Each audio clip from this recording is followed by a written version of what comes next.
Let me invite my panelists. Uh, First, may I please call Dr. Fazal Hussain, Vice Chancellor, Pakistan Institute of Development Economics University, who's going to be very kindly chairing the session. Sir, wherever you want, you're welcome. May I please now call upon Dr. Ashraf Sahab, Vice Chancellor of the University of Agriculture, Islamabad. Thank you so much, sir. You came from Islamabad to join us. May I now call upon Professor Rubina Zakir Saiba from Punjab University. She's a full professor, looks very young, which is very good, but I always find it very deceptive, like, madam. Okay, thank you, Zee. Now, can I please request Dr. Abu Bakr? Dr. Abu Bakr from Lums University.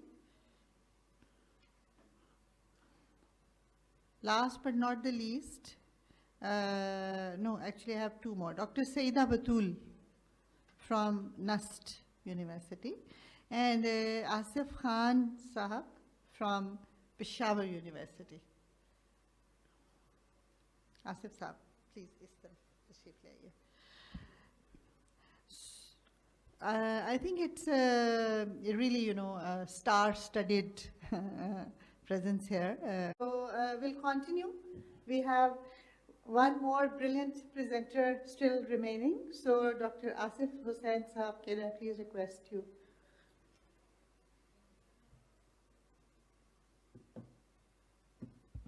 Okay, Bismillah ar-Rahman ar-Rahim. Thank you very much, Musrat from UNICEF, for inviting the University of Peshawar to this national consultation, as well as the other organizers. My name is Asif, and I work at the Department of Environmental Sciences. I'm also the director of the SDGs Research Unit at the University of Peshawar. I'm going to focus on the session today that we are here, especially about the harnessing power of the academia and the young students for SDGs, and how the young champions, in this case the students, how they can contribute towards the achievement of SDGs. So first of all, universities and the promotion of SDGs. Because universities are seats of learning, therefore they are an excellent platform where SDGs can be promoted. So we can utilize the academia and the students in order to achieve the different SDGs, and I'm going to give you some specific examples in this short presentation, some of the recent ones in particular. And because young people have a lot of potential, we can tap that potential and we can exploit their intellectual ability, and we can gear teaching and research towards the SDGs. So there are two ways in which SDGs can be promoted in the universities, and this applies generally in all universities. First of all, it's the identification of the existing teaching and research which is already ongoing, but because of the lack of knowledge and because of the lack of information, faculty members and students, they are unaware that their research is already in line with the SDGs. So therefore, it's important to first of all create awareness amongst the faculty members as well as the students, and try to identify which areas they are targeting.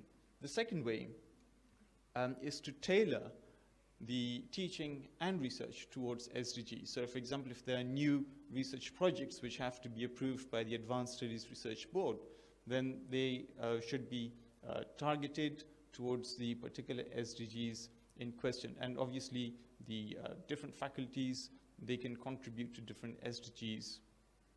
So what progress have we made at the University of Peshawar in this regard? In consultation with the National Parliamentary Task Force, we have actually established a research unit at the University of Peshawar. And the universities as a whole, they can work as an important think tank by producing credible and unbiased research coordinated through the SDGs research unit. And this feeds into the data inputs, which is one of the sections of this national consultation. So that's why it's important. The research unit will also function to bridge the gap between the SDGs and the faculty members and students, which I just explained a short while ago. And then there can be a number of different ways in which SDGs education, understanding, and knowledge can be promoted. So one of the things that we're doing at the university is we are organizing different workshops in different departments where we're going out and we're talking to students. We're trying to bring them on this platform so that they can understand the concept of SDGs and that they can tailor their research accordingly. Also, we can also give recommendations to the National Parliamentary Task Force on SDGs as well. So, the young champions, the students in this case, as well as the faculty members, both have equal importance in terms of explaining their research and then following that up so that the SDGs can be achieved. And I've talked about the young students, especially the MS and PhD students who are in the process of designing their research proposals. Then they have to keep in mind which particular SDG they are targeting. I'll move on and briefly talk about the roles which the students can take in universities. Because students are critical thinkers, they critically evaluate whatever is being taught to them. Therefore, they can also critically think towards how universities and their research can contribute to SDGs. Students are change makers, and therefore, through their activism and community-based participation, they can also bring social change. Students can also be innovators because of their involvement in their academic studies. They can have novel ideas and they can provide alternative solutions to the problems that we have. Young champions can also be communicators. They can communicate on the SDGs once they have a very firm understanding of that, and they can disseminate this information to the wider public out in their communities, and therefore they can contribute at the local scales, national, as well as at the international levels. They can also be leaders after completing their education. They can have leading roles in different sectors, and therefore they can also contribute in different ways. So, very briefly, I've actually put up this slide so that I can highlight the importance of conducting research at the grassroots level. And this has been discussed early in the sessions as well, and this is what we need to focus on at the universities. Many students, they belong to different areas. They can identify the problems in their areas, whether they're social problems, environmental problems, climate change problems. All of them can be identified, and after identifying the problem formulation, they can come up with their research proposals, and therefore the local grassroots level can be targeted. And this is one of the basic ideas of SDGs, so that we can contribute at the grassroots level. Okay, some recent success stories. I know there are a number of different success stories at the University of Peshawar, but I'm just going to focus on a few of them, and those which are more recent. The first one is actually the establishment of the Environment Society. And this was a major breakthrough at the university because until last year we had 13 student societies, and I actually realized the need that students should be engaged in environmental issues and climate change issues. And I proposed to the Vice-Chancellor and suggested that we should have this Environment Society for the students, and the Vice-Chancellor kindly approved that. So now we have a 14th student society which is purely aimed at creating environmental awareness on the campus for the students. And in this regard, we have achieved a number of different SDGs, which I've highlighted here. For example, the SDG number 6, clean water and sanitation; number 7, affordable and clean energy; SDG 13, climate action. And these have actually been in some way achieved at the university level through the workshops and seminars that we have organized. For example, just recently we organized the Earth Day seminar on April 22nd, in which we invited different speakers. They gave presentations, and therefore we are trying to highlight the importance of all these SDGs. So we are creating this awareness and a culture of environment for the students. Last week we also had an expo. It was a very successful event related to disaster management, climate change, and sustainable development. We invited students from other universities, colleges, and even schools. So this is also another way in which we are trying to create awareness for SDG 13 climate change. Also, a number of different research projects, as I mentioned earlier, they have already been in the pipeline, and the form that we have in which the students apply, we are now introducing a separate column where we ask which particular SDGs does your research target. Please identify those. Okay, another major development that has taken place is the establishment of a National Climate Change Research Institute at the University of Peshawar. Again, this was a proposal which I submitted to the Vice Chancellor, and after long consultations he agreed, and the concept note has been approved, and now we are in the process of setting this up. So that is in the pipeline, and it's going to be the first of its kind in the country because it's going to focus on climate change science, adaptation, and mitigation. So it's going to be a research-based institute at the national level. So we're working towards completing that soon, hopefully.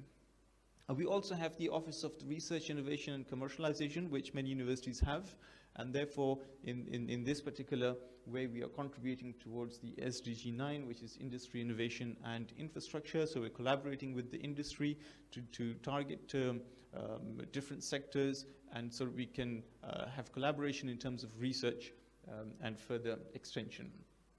This is another example, the recent Clean and Green Pakistan project, which has been implemented in the whole of the country. It was also implemented in the University of Peshawar. We created a lot of awareness by plantation drives. Students were invited, they were actively involved. We had seminars and workshops about the importance of cleanliness and our environment, and therefore a number of different walks were organized. So in this way, we are also trying to create awareness again for climate change, SDG 13. There are a number of different examples, but because I don't have a lot of time, therefore I'm just going to focus on the way forward now. First of all, the SDGs, this is what we need to realize, that all the SDGs, they actually focus on one point, and that is the well-being of human life. All the SDGs focus on that. And in the morning, we had discussions about no poverty. Yes, if there's no poverty, obviously, again, it's contributing to the overall well-being of humans on our planet. So, therefore, in that context, it is essential to promote SDGs in institutions, particularly in universities, for the young students and the young champions throughout the country, as well as internationally as well. I believe that there is a need for a lot of collaboration. So universities need to join hands. There can be interaction between the academia, between the faculty members. There can be interaction between the students. And therefore, we can achieve the SDGs by 2030, most of them, through this collaboration. And also, promoting SDGs-related research will contribute to the overall sustainable development of Pakistan. The reason why I've been focusing on climate change in this presentation is because, according to one of the recent reports published by a German think tank, German Watch, Pakistan has actually been ranked 7th in terms of the climate change impacts and the extreme weather events. And that is a very alarming situation.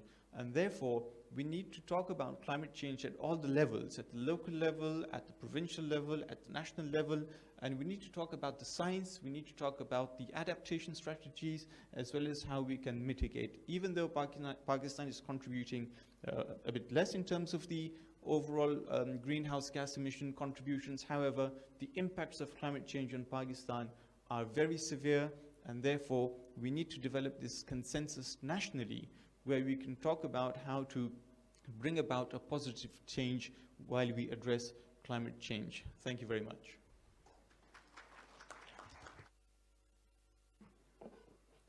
Fantastic.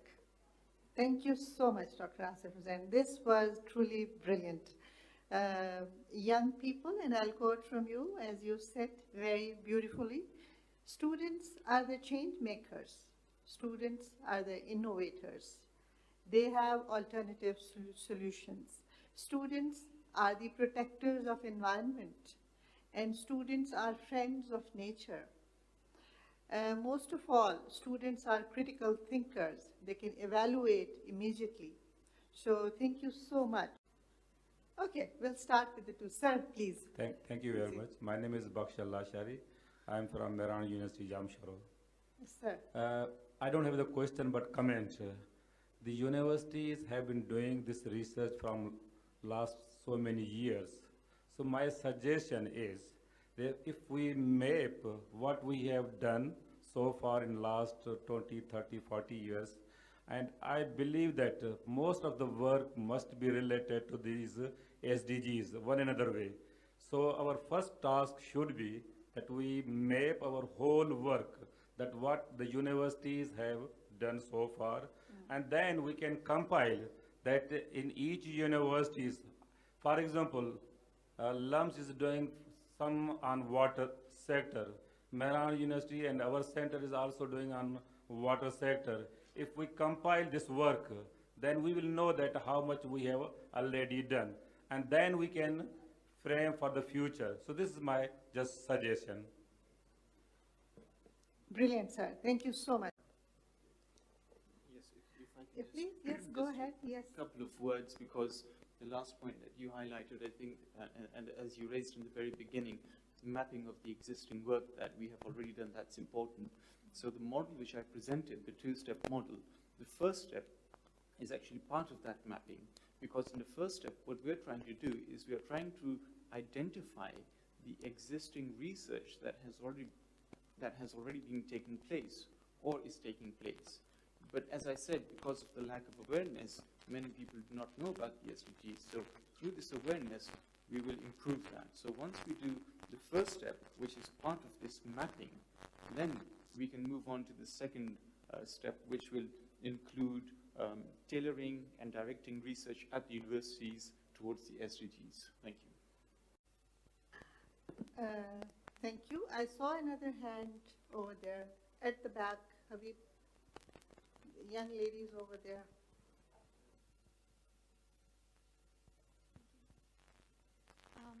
Assalamu alaikum. My name is Lala Rukh. I am an undergraduate and an assistant researcher at Iqra University. I know I look young, younger than that. I would first like to thank you all for enlightening us with such great information and knowledge. If I dare, I would just like to add a few suggestions and appreciate, if I'm not pronouncing your name wrong, it's Dr. Asif, right, from Peshawar. He's actually pointed out a very important aspect of, the SDG agenda and debate, which is the youth, which is sensitizing the youth regarding the importance, the relevance, and the overall issue of why we can't yet achieve the SDGs.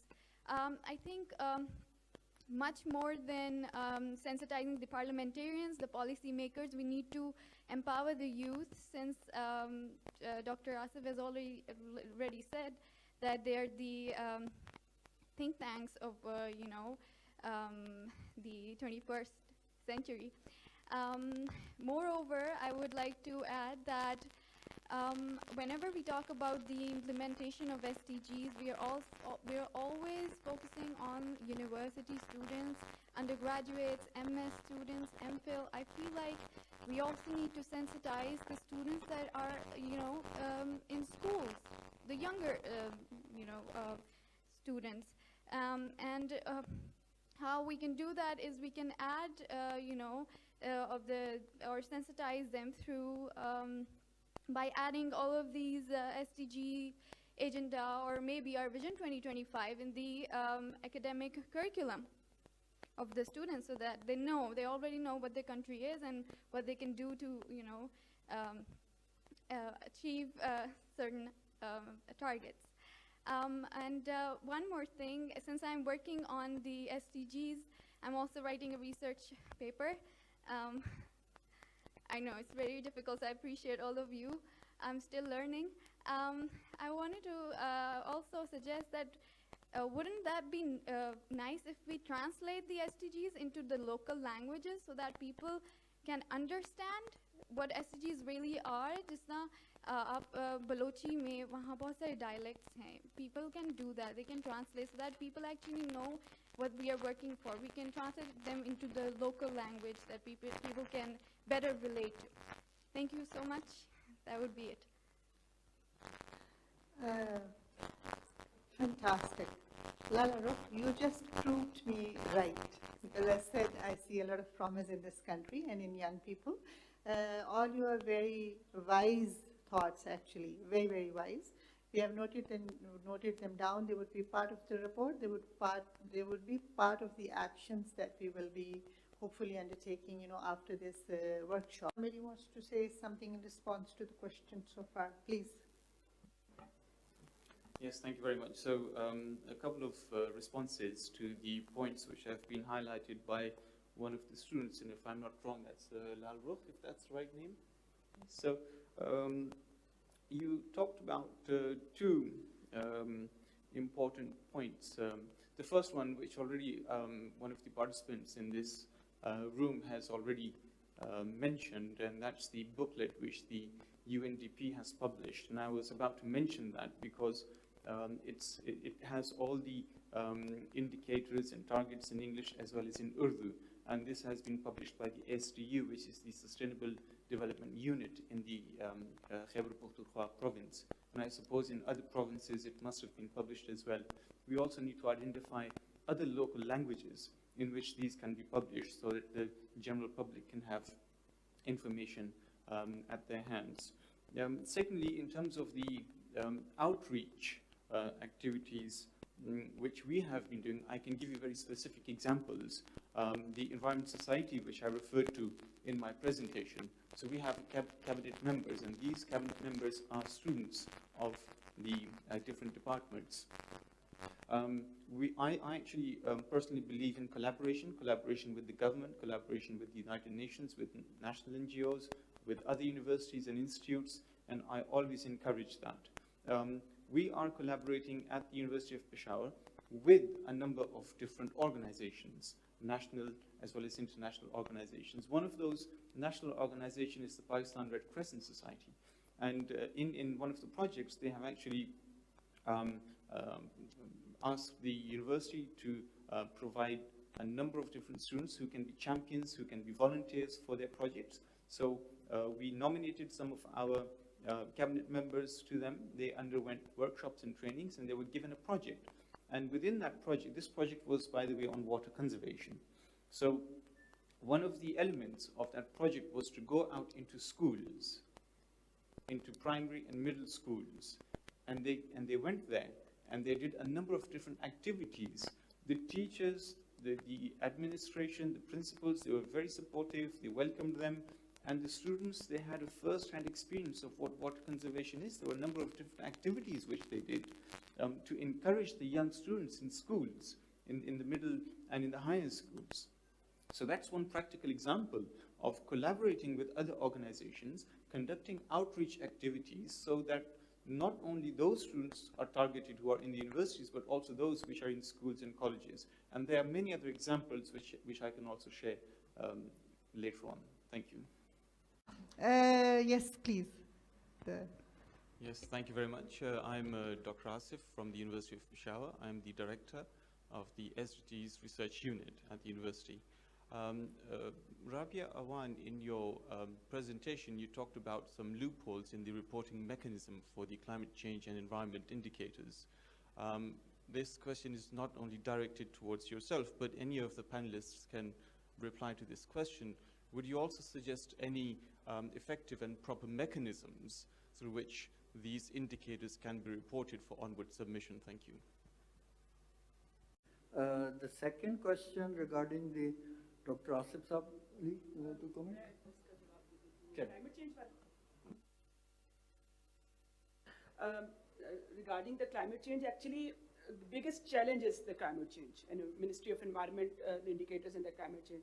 So what we have done, we are working with the Ministry of Climate Change, and we, with the help of Ministry of Climate Change, we are taking all the stakeholders, not only from the federal level, also from the provinces, and we are doing the consultations. For example, for the climate change indicator, for this waste collection, we have requested UNICEF to contact all the stakeholders, have a complete consultation with them, and then we can make our reply, consolidated reply. Actually, the thing is that after the devolve of this subject, development, provinces don't have even the capacity, there is no system there. And people, there are offices and people don't know they have to report on these things. So we are working on it with the help of Ministry of Climate Change, plus UNICEF, and all the relevant stakeholders, and we are making a group. So work on the climate change indicators. Of course, this is a very big work because most of the indicators of the climate change cannot be reported till 2024. So we are working on it, and we are devising the mechanism. It's a big challenge.